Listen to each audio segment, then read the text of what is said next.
My Toronto, VK on the beat. Check. I'm in Toronto, where you wanna get the city love. I'm from Toronto, where you wanna get the city love. I'm in Toronto, like we wanna get the city love. My city love me back for my city love. I'm in Toronto. Welcome to episode 1737 of Toronto Mic'd, proudly brought to you by Great Lakes Brewery, a fiercely independent craft brewery who believes in supporting communities, good times, and brewing amazing beer. Order online for free local home delivery in the GTA. Palma Pasta. Enjoy the taste of fresh, homemade Italian pasta and entrees from Palma Pasta in Mississauga and Oakville. Toronto's Waterfront BIA. Check out what's happening on Toronto's waterfront this summer. Toronto Maple Leafs baseball. Get your butts to Christie Pitts this summer for the best baseball in the city outside the dome. RecycleMyElectronics.ca. Committing to our planet's future means properly recycling our electronics of the past. Building Toronto's Skyline. A podcast and book from Nick Iones. And Ridley Funeral Home. Pillars of the community since 1921. Today, returning to Toronto Mic'd, it's Gare Joyce. Welcome back, Gare. Great to be back.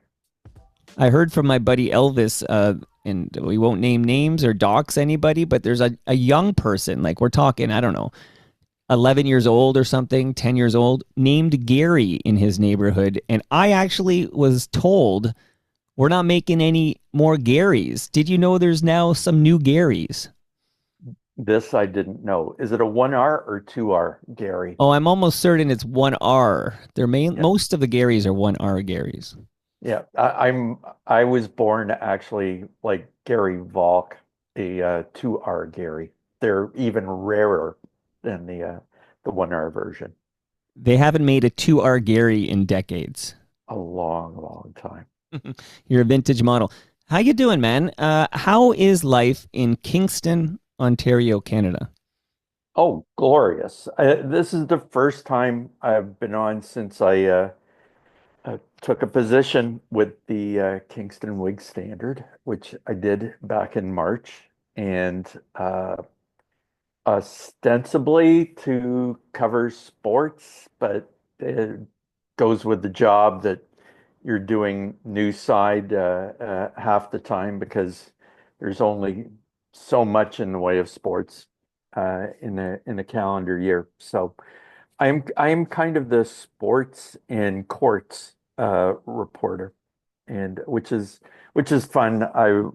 Fun. I've been covering a sex crimes trial all summer long, so I've divided my time between the courthouse and the arena, but I enjoy it. I don't golf, and I don't no crimes against golf, but I it's a fun gig, and I'm really enjoying it. I think that sounds like a match made in heaven. What a institution, the Kingston Whig Standard. And you, as I've told you many times, your head gets bigger each time I say it, but you are one of this country's great sports writers. And beyond sports, of course, but you're such a great writer. I feel like this is a match made in heaven. I'm glad it came together. Oh, I'm overjoyed. It's a perfect fit. When I signed up, my editor, Jan Murphy, said, look, there's no travel, right? And I was like, that's a plus, not a minus. Yeah, it's at a scale that I enjoy, and I get to be close to the games that I would pay to go watch. It's great that way. So I'm happy. I don't do crosswords. I do stories. It's just it's a neat match, kind of late in life. I'm the soon to be 69-year-old cub reporter. It's a great entry level position. I just happened to reach it when I was hitting the exits. I wish I had this job when I was 21. And I'm going to be doing it when I'm 71, probably. Well, FOTMs across the country are happy for you. And speaking of this country, you kind of, I'm not raised to stink, but you got some attention nationally for a story that you published recently. But before we dive into, I'm calling this Sure. episode, if it's okay with you. Well, actually, I don't care if it's okay with you, Gare. It's my podcast, okay? Yeah. You don't clear your head. You don't write your headlines at the Kingston Wig Standard, right? Oh, yes, I do. Okay. Because Yes, sometimes these we write scribes tell ours me, oh, we don't digitally. write the headlines. You write your own No. headlines. Yeah, that's the way it goes. Part of the job.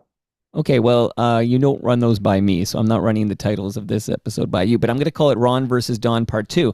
I'm curious, Gare, if you heard the recent episode of Toronto Mike. I recorded it, I guess, just before I went camping, but I talked to John Wing. I Just did. a general recap of Ron versus Don, a lot of clips in that episode.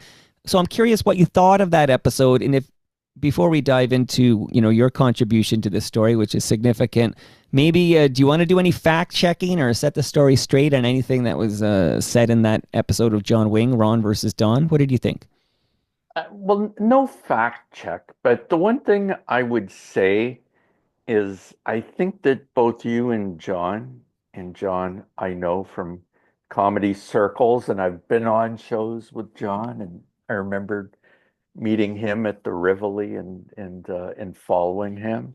And uh, what I would say, uh, I know that you kind of poo-pooed the idea that Don Cherry wanted out of his gig, and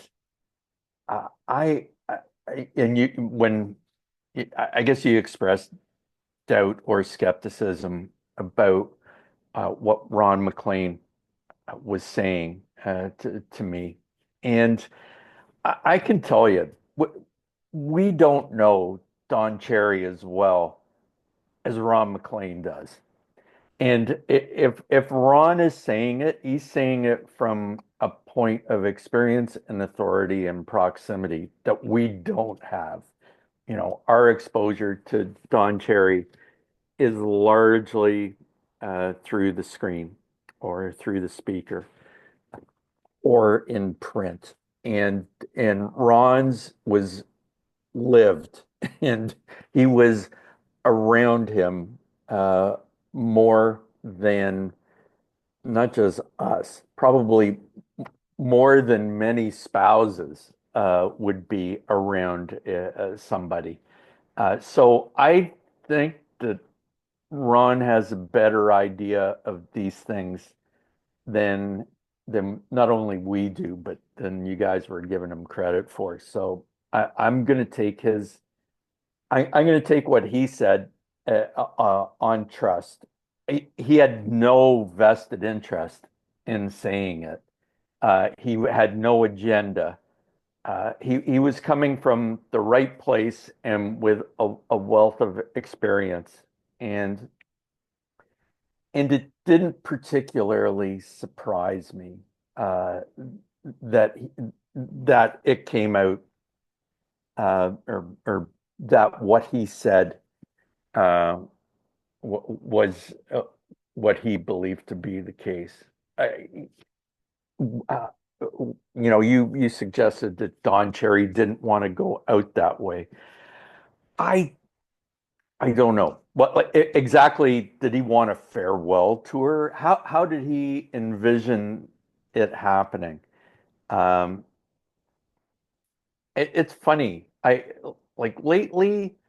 I've been reading a lot about Mark Twain, which doesn't seem to have anything to do with this. But Mark Twain was famously, um, the persona of Samuel Clemens, and uh, two very different. Uh, well, one is the author, and the other is the persona. Um, And I do think that that was the case with Don Cherry. What we know of Don Cherry at a distance is the persona. and Ron knew the original article, and um, I don't know how you exit a persona. And Don Cherry's on-air character was his persona. How do you wind it up? Um, and that it would be a meltdown, a confrontation with authority, all of that. That sort of seems more of a fit than, hey, this is my last season and we're going to do a tribute. I don't think that that was ever in the cards. There couldn't be a graceful exit that would well suit the persona. Now, for those who missed Ron versus Don Part 1 with John Wing, can you just succinctly remind the listenership what did Ron tell you and why were you talking to Ron in the first place? Okay, I'll take that in reverse order. Yeah, sure. So I when I went to the wig, one of the original uh, uh, items on my to-do list uh, was to prepare uh, something about Don Cherry. Now, not telling tales out of school with someone who's in his 90s. If you're doing something, it might be utilized as an appreciation or an obituary or whatever. So that certainly was something that I was tasked to do, and I was fine with that. Um, and it it was on sort of like an indefinite assignment, and I was talking to people when I could, but after Dawn's season and podcast, um, where and I know that you played that or played portions of it uh, with John Wing on the Run versus Dawn. Right. It sounded it sounded like it was the curtain dropping, and Dawn sounded particularly frail and not particularly engaged. Uh, so uh, that kind of made it a code blue a situation with my assignment with the wig, and it became a priority. Like let's get this done. Um, and certainly the the fallout after that podcast, there was in the news cycle. Uh, is this the end of the public Don Cherry? And Joe Warmington with uh, uh, the the Sun reached out to Cherry and kind of as his media whisperer, and Cherry and Sun assured people that the intention was to pick up the podcast where it left off next fall, whatever. Uh, it certainly didn't sound that way. Uh, I, uh, I I had to ramp it up and get my piece together. So the piece that I envisioned was I'd write about Don Cherry in a very local, that is Kingston, context. And uh, not only was Cherry born here, and his brother Dick Cherry was a former NHLer and longtime high school teacher and principal and judo instructor, among many other things. He passed away earlier this year. Many of my newfound friends in in Kingston were quite close to Dick, and were socialized with him, and many went to school um, at the school where he was a teacher and principal. So I, I wanted to do a story on on Cherry, his somewhat about his youth, but more about in adulthood, how he had a cottage on Wolf Island, just across the water here, a ferry ride from downtown Kingston. And that was going to be the gist of my story. And to an extent, his best friends outside of Toronto and the sort of media world were very humble folk on Wolf Island, notably, uh, notably a mechanic and his wife, but also the general store owner. I was going to try and portray a slice of Don Cherry's life away from the studio, away from the arenas, sort of, the Samuel Clements behind the Mark Right. Twain popular famous character. Uh, and I reached out to many people, people that played for him. Rod Graham uh, is a former who played for Cherry in Rochester and is a former Bruin, played for Cherry there as well. Talked to him, you know, Gilmore, Muller, the most recognizable names of their generation who in Kingston who had strong personal connections with Cherry. Doug in particular, as he said, Don was closer to my parents than he was to me, and he coached my brother in Rochester. And uh, I reached out to Ron uh, to to talk about the time that he spent on Wolf Island at Cherry's summer place. That was it. That was why I was calling him. Now, back in 2018, I remember uh, Don traveling uh, with Ron uh, uh, during the Stanley Cup final between Washington and Vegas. And I just, at the time, Don Cherry was so dependent on Ron getting him to the airport, getting his flight, getting him to the hotel, getting what they moved in tandem, joined at the hip uh, throughout the entire couple of weeks. And there was something kind of beautiful about the support that uh, uh, Ron was giving Don. And you consider all the abuse that Don Cherry had heaped on Ron MacLean over the years. There was something sort of saintly about it. Um, And this is 2018, right? Just to give people. 2018, And Cherry at this time, he's 84 years young. yeah.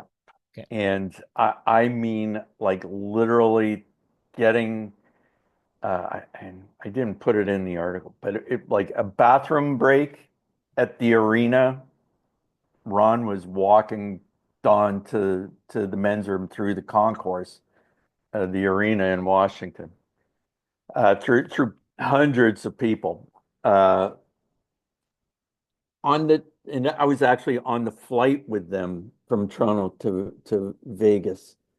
And so I saw all this in action, and we sat at dinner, um, a big Sportsnet dinner, Sportsnet and Hockey Night dinner, and Don had carved me on Coach's Corner back in '96, and when I was at the Globe, and in 2000 when his Ice Dogs were the worst team in junior hockey history, and um, I was at the Ottawa Citizen, and the National Post was printing features that I was doing about the mismanagement of his ice dogs. So I I I never regarded it as a vendetta that I had with Don Cherry. He mentioned me a couple of times and mentioned my stories more than a couple of times, and kind of kind of shit all over me. And so what? When we sat down at dinner in 2018, didn't didn't phase me at all. And we just had a great night. And at the end of it, um, uh, Cherry said to Ron, who's the guy? And then he's like, that's Gare Joyce, the guy that you carved. He goes, oh, and Ron ended up saying, you became a good friend of his that night. Right? I was like, oh, I don't know about that, but Um, I approached Ron in 2018 and I said, look, can I do a story about you and Don behind the scenes? Uh, and Ron seemed open to it. Um, and uh, I tried to follow up with him over that summer and thereafter. A little bit. During the hockey season, there was just no way that we were going to get it done. At that time, there was still hometown hockey, and his plate was full. I figured it was going to be something that we would get done during the summer, and it just didn't come to pass.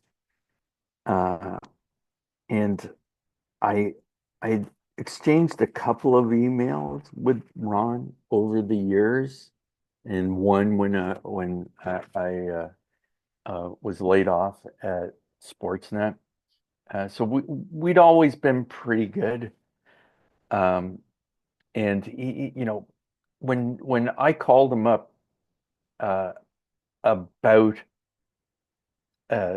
for the purposes of this story that I was doing for the Whig Standard and for Post Media, uh, he said, I don't know if you know, but Don was really sick that following year, 2019, the Boston St. Louis final. And now I don't know if you remember this. I was also really sick that year. That's when I had my bacterial pneumonia, Right. and I actually got it in Boston. So um, it turned out that I had a case of pneumonia in Boston 2 weeks before Don Cherry had one in the very same place. Um, and Ron volunteered all of this in our conversation about Wolf Island. In fact, he kind of led with it. Um, and I was just sort of stunned. I had no idea because I wasn't around uh, uh, for Game 7. I had to come home and I was in hospital for 11 days. I was always fat, sort of thought of myself as patient zero for COVID. I had all the COVID symptoms, except COVID was still, 6 or 8 months off. Uh, well, I can tell you, bacterial pneumonia is no fun. I don't know what type of pneumonia Don Cherry would have had, uh, but pneumonia is no fun at any age. I can't imagine it in your 80s. Um, it, it- Ron volunteered all of this, and it seemed very much, kind of on point with regard to, you know, eh, maybe this is a cue, maybe this is a sign, that we're entering the home stretch. The finish line for Coach's Corner is near. If the finish line for many other things isn't near.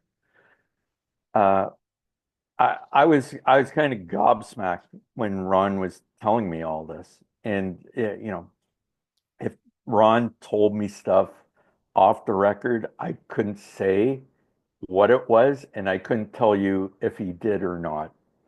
What he told me uh, on the record is in the story.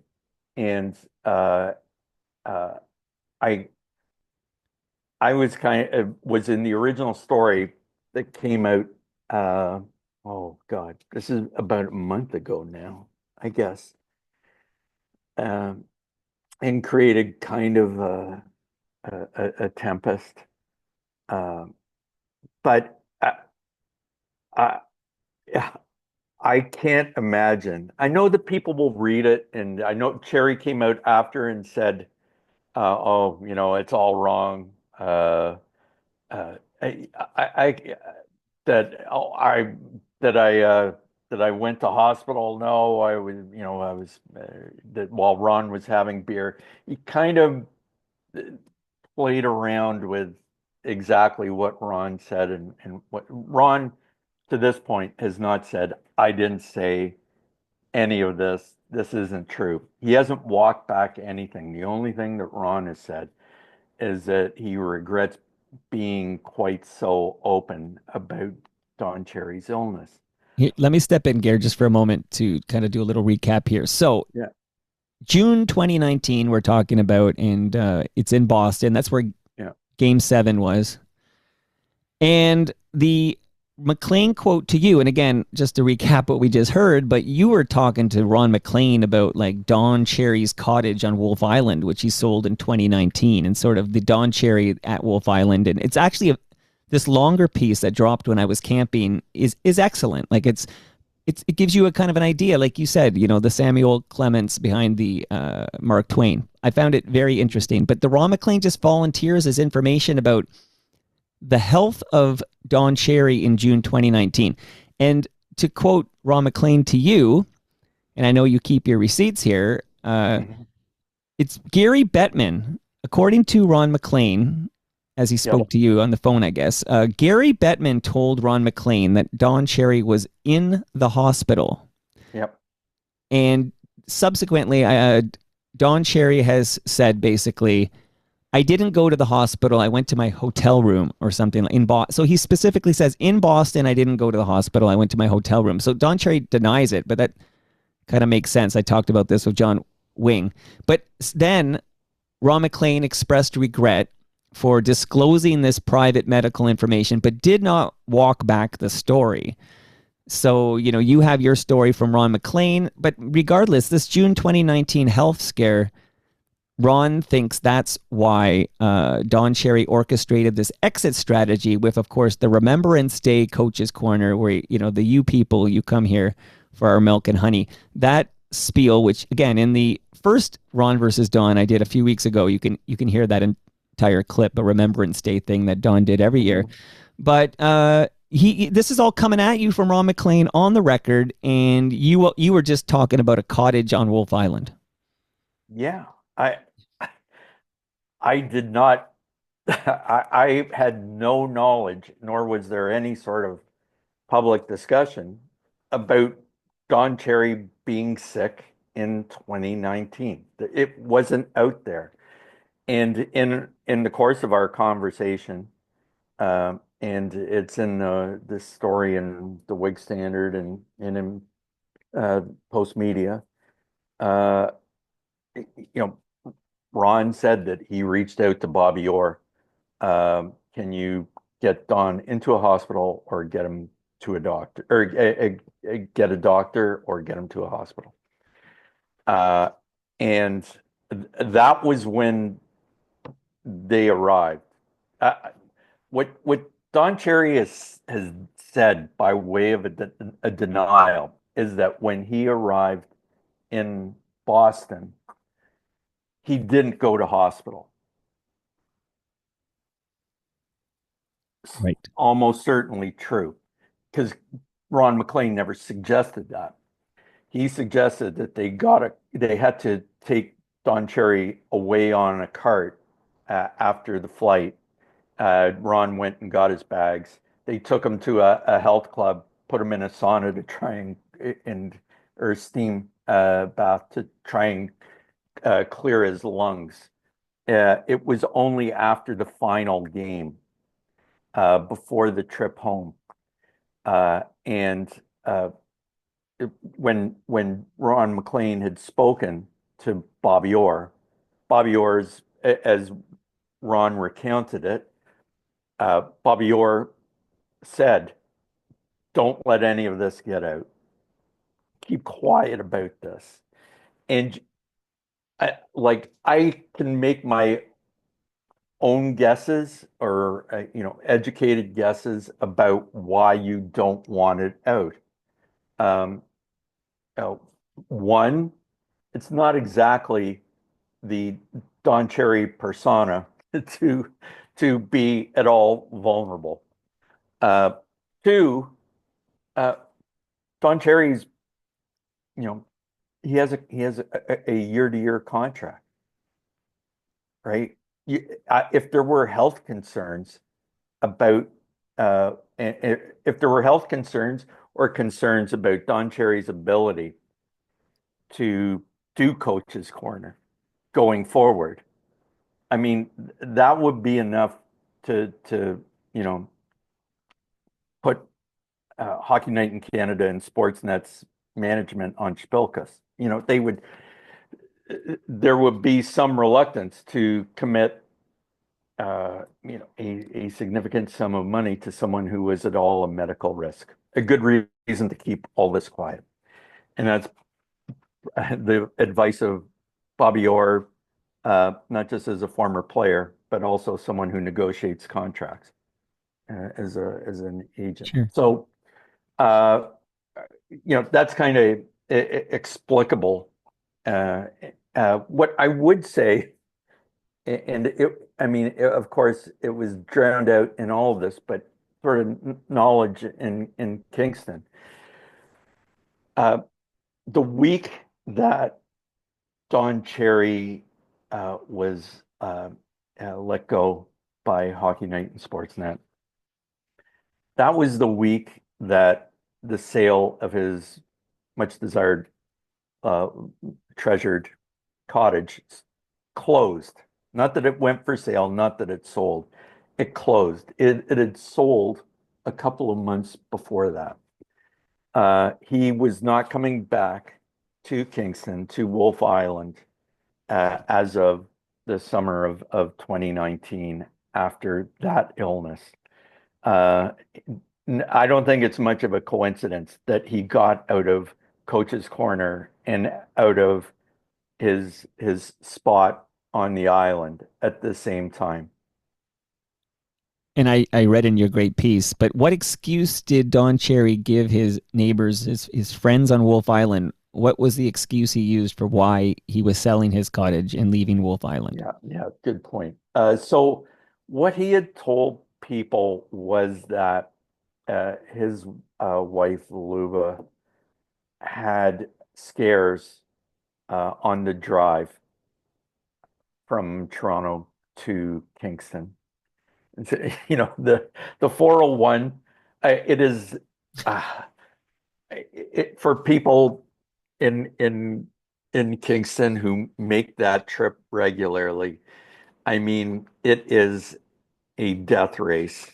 I know in talking to Doug Gilmore, like um, he was doing that trip on a weekly basis when he was GM of the Frontenacs.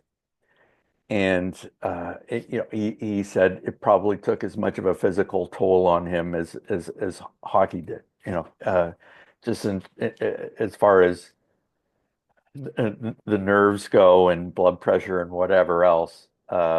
It's tough. Uh, Don Cherry said that it was uh, his wife's scares. Uh, take it for what it's worth.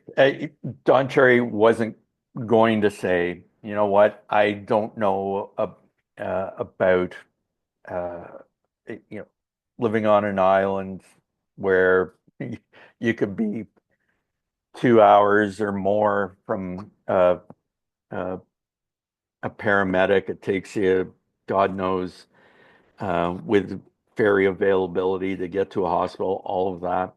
Uh, that's someone who's had a brush with mortality would want something a little more secure in those terms, is kind of a fit to me.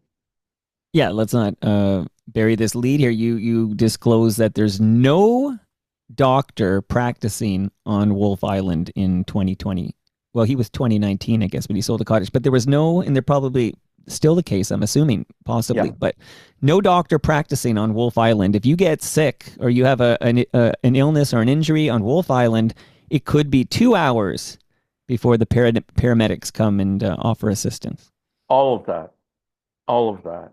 So, That's in good weather. right, right. So, No, listen, wow, it's a young man's sport, as they say. But okay, so we have in June 2019, Ron MacLean talks about this health scare. So where Gare Joyce is not hiding his battle of pneumonia, we can understand why Don Cherry would hide his battle of pneumonia. So in we June can 20, yeah, go we ahead. can understand it.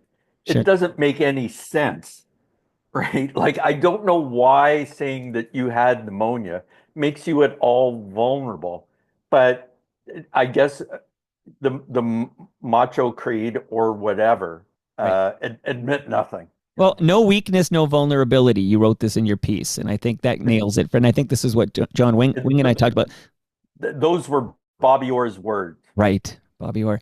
So June 2019, this all goes down, and then subsequently, he sells the cottage on Wolf Island, which you mentioned closed the same week he was let go from the Sportsnet gig, Coach's Corner, and that exit strategy that Ron MacLean talks about. Ron, like you said off the top, Ron knows Don better than either of us. Ron, this story you tell in the 2018, it's kind of beautiful, like that Ron is there to help Don, get to the washroom, do everything, carry his bags, whatever it takes. It's kind of a beautiful thing, and I think that's part of why I'm personally so interested in Ron versus Don, because as people will hear in the John Wing episode, you can kind of hear the origin story, which is the pen flip, really, right?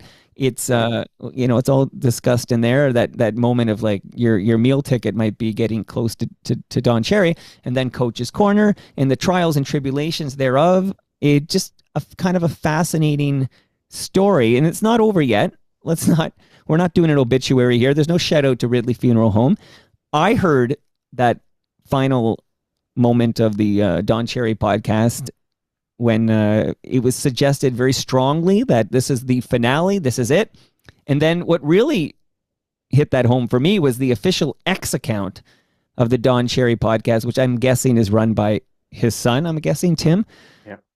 It wasn't even subtle. It was, that's it, the very last Don Cherry podcast. That's it. So it sounds like a finale. It was promoted as a finale on X. It got people like the Howard Bergers of the world all in a tizzy that, hey, this is it, the end of an era.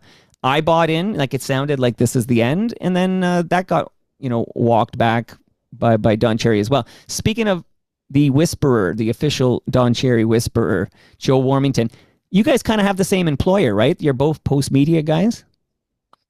We are. Funnily enough, he's a Kingston guy.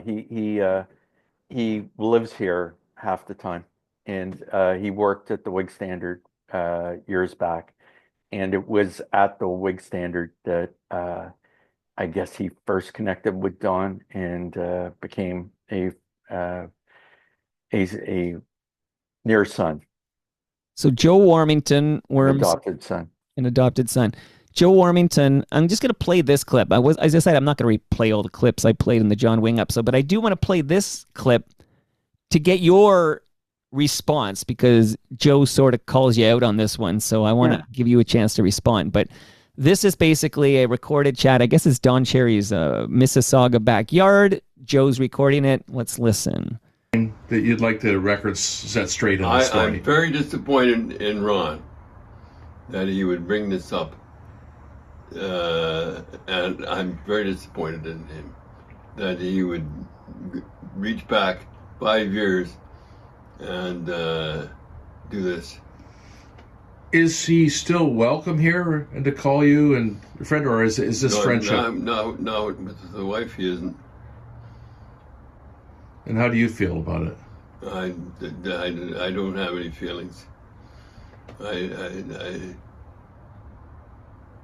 I don't have any feelings towards Ron. This is your wingman for almost, whatever it was, almost 40 years. 40 years. Almost 40 years. And there's a sense of kind of almost like a betrayal a bit. Yeah. Well, I don't know about that. But I know one thing, I'm disappointed in him. Have you talked to him? No. And do you want to talk to him about it, or? No, I don't want to talk to him about it. These stories that are being written about you now, did anybody contact you? No. What do you think of that? Yeah, you think the only guy to contact me is you. It's just basic. Nobody. I was really surprised when Louis give me that story. All right, Gary doesn't name you, but that's you he's talking about. Yeah. Well, he didn't contact me either, nor did he contact Ron MacLean. It's worth pointing out. I mean, when Don Cherry trashed me on Coach's Corner, did he reach out to me? No. So, you know what? I mean, I was torn. I was looking to write my feature about Don Cherry and Wolf Island, and what Ron MacLean said to me was newsworthy. I had to take Don Cherry at his word in 2019. Why he was out. I don't know that he was going to recant or walk back or restate anything that he had done before. Uh, I wasn't looking for a reaction from him on Ron MacLean. The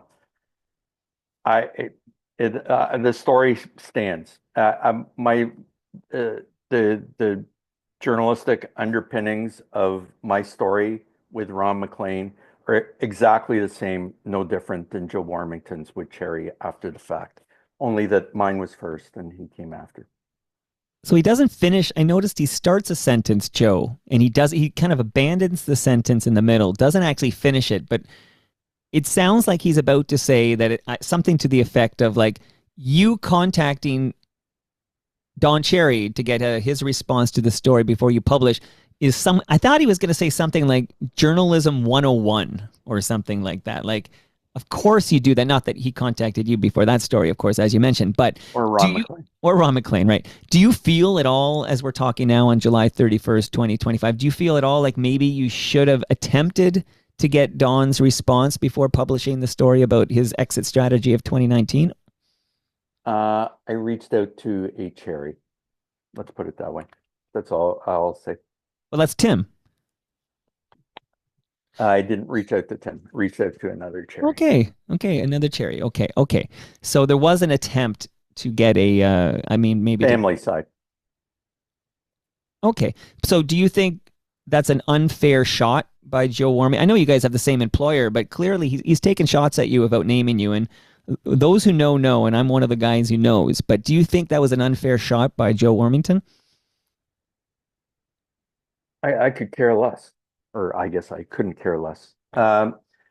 No, I would stand by the news value of what I wrote, and there wasn't really kind of a need to have Don Cherry's thoughts about what Ron MacLean said. I didn't see it. Do you think the Don Cherry podcast returns when the NHL season starts up again? Again, it's immaterial to me. I mean, I don't consider it.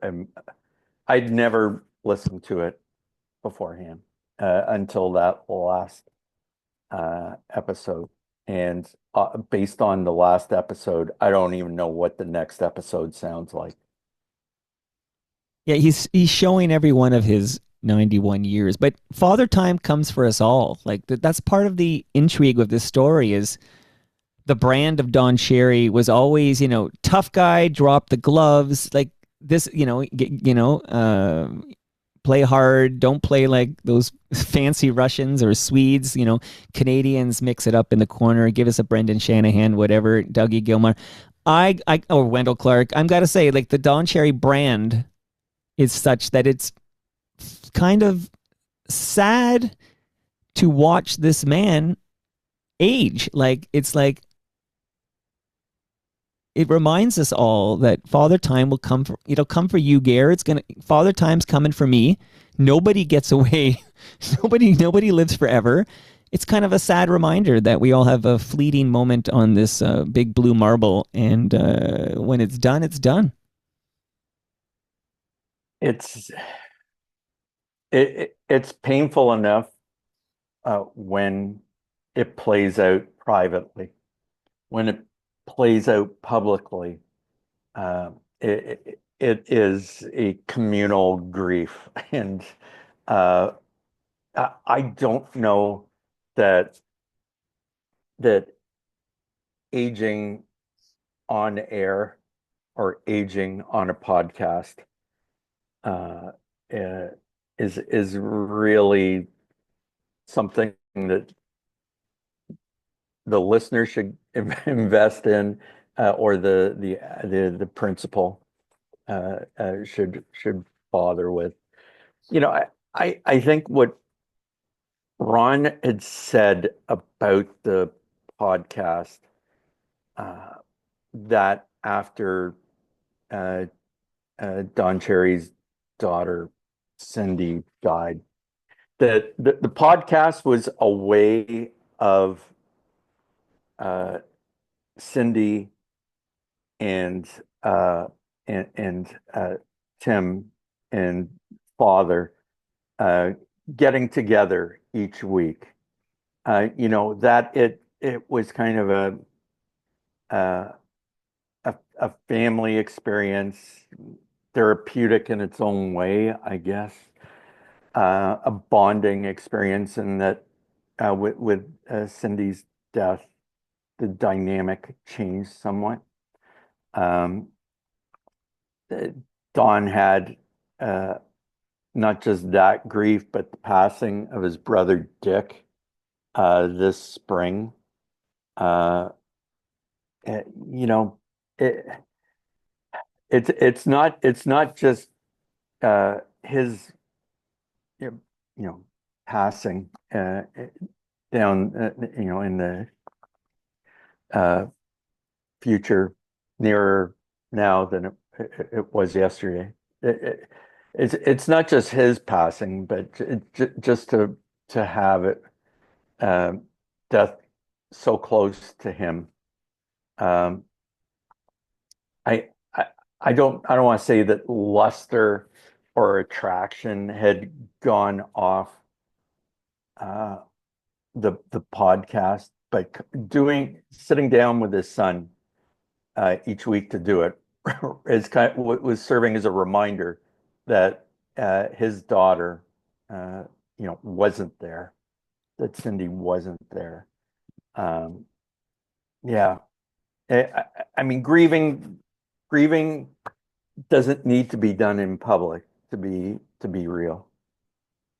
Absolutely. Now, I always think, when I think about, this alleged exit strategy that Ron talked to you about, I always think about when I had Scott Moore in this basement when he was kind of head of Sportsnet. Well, he was head of Sportsnet. He left at that time. He was in the basement to talk about the fact that he made a decision to retire Bob Cole. Bob Cole didn't want to stop calling, still my favorite play-by-play guy of all time, but that's because I'm a Leafs guy.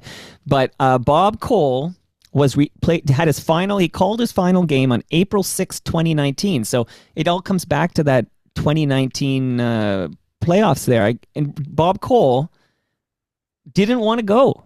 And Scott Moore told him, it's time for your, farewell. Do you think maybe Sportsnet should have done the same thing with Don Cherry, or was that 1-2 punch too much for the hockey diehards across this country to stomach with Hockey Night in Canada? Well, that's a tough one. Yeah. That is a tough one. I think I think there were considerations there that that make those two very distinct Sure. uh, uh, and separate uh, cases. You know, I mean, Bob Cole, wonderful, beloved play-by-play guy, but not a brand in the way that there's a coach's corner, and it has to be a particular coach in that particular corner. So I don't know. I don't know that it would be so easy to be the one to to uh, to tell Don Cherry this is it. You become public enemy number one. But as things turned out, Sportsnet took that, equivalent PR hit anyways, because the Cherry loyalists are still pissed at Ron MacLean for quote unquote throwing his buddy Don under the bus, and they're still pissed at Sportsnet for this quote unquote wokeism and taking their coach's corner away. Like, it was kind of a damned if you do, damned if you don't. For hey, I can't believe I'm defending Rogers here, but this was not a no-win situation for Rogers. Yeah, well, according to people in the loop, uh, Don was pretty overjoyed when all those uh, who were behind his dismissal at Rogers ended up boxing their belongings from one Mount Pleasant and taking the walk. I don't know if they came to you for an exit interview or not. No, but that sounds like Don had some Schadenfreude there, although he wouldn't pronounce it. Sheldon Freud. Who's Sheldon Freud? Right, or Patty Roy. Patty Roy. Yeah. I like that Dave Hodge clip I played on Yeah. the John Wayne. So on our final moments, Garrett, were you Sure. surprised at how much noise this revelation you made in the Kingston Whig Standard, how much noise it made across this country? Shocked. I was shocked. No, I mean, it was. I knew it was newsworthy. Did I know it was quite as newsworthy? I don't know. The one thing I'll say is that I was just going to embed it in my feature, which ran, I guess, the weekend before last. Right. Um, or was it last weekend that it No, ran? 2 weekends ago. Because Okay. I know where my camping trip was. So yeah, No, two no, weekends ago. it was last weekend. I timed that wrong for you. It Oh, was, yeah. So okay.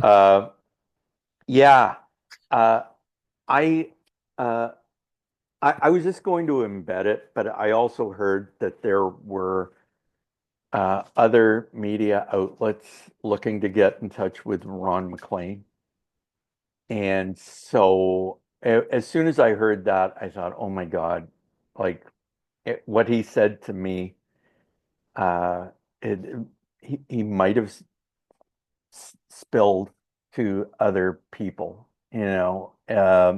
So that was kind of why I did two separate pieces. And not, it wasn't as if uh, I was worried about, that my long piece about Don Cherry and Wolf Island, I mean, it wasn't breaking news or anything like that, but this, I thought it was newsworthy. I think people kind of, the reaction to it and how it was picked up and chased, and even Joe Warmington jumping in and following it suggested it was newsworthy and worth putting out there.